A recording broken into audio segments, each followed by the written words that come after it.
This week, a routine diplomatic visit turned into a global headline, asking a single, pointed question. Did Marco Rubio just call Donald Trump stupid? Marco Rubio was in India in his capacity as the U.S. Secretary of State. He arrived to manage a critical partnership, but the traditional policy agenda was quickly sidelined by a viral exchange. Instead of asking about trade or defense, an Indian journalist directly confronted Rubio regarding the surge of anti-Indian racism on American social media platforms. He wanted to know why these comments were being endorsed by high-level American figures.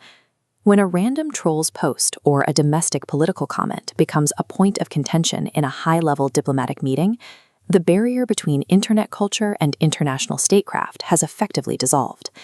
This visit carried immense weight.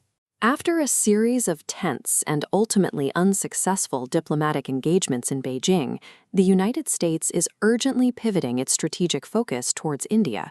To understand why, look at this map. As China expands its footprint across the Indo-Pacific, Washington views India as the essential geographic and economic counterweight. In this strategy, the U.S.-India alliance isn't just helpful, it's the anchor. But there is a friction point. While diplomats are working to secure this alliance abroad, the political leadership at home is publicly attacking the partner. Recently, Donald Trump shared a document explicitly calling India a hellhole.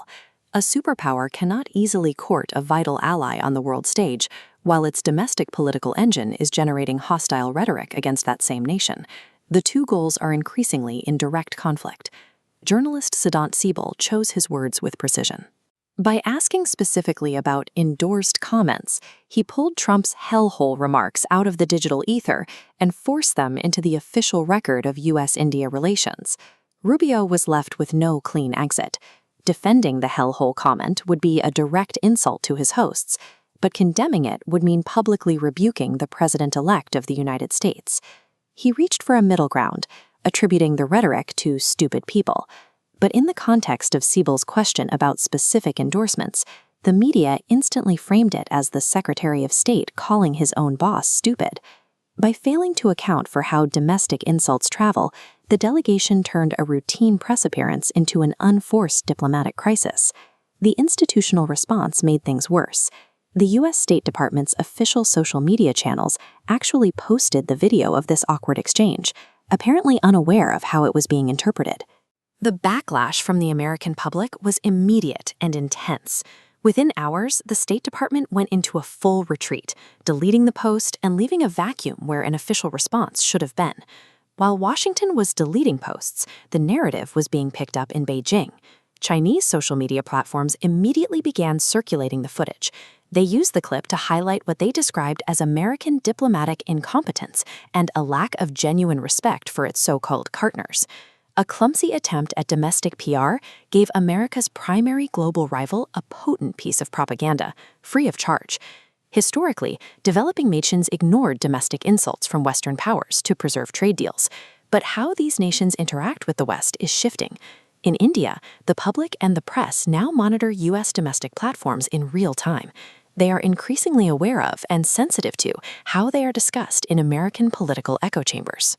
Indian leaders and journalists are now demanding a new kind of accountability. They are bringing these digital hostilities directly to the negotiation table and asking foreign diplomats to answer for them.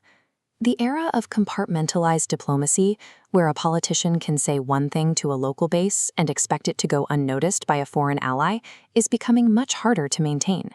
The necessity of the U.S.-India relationship remains.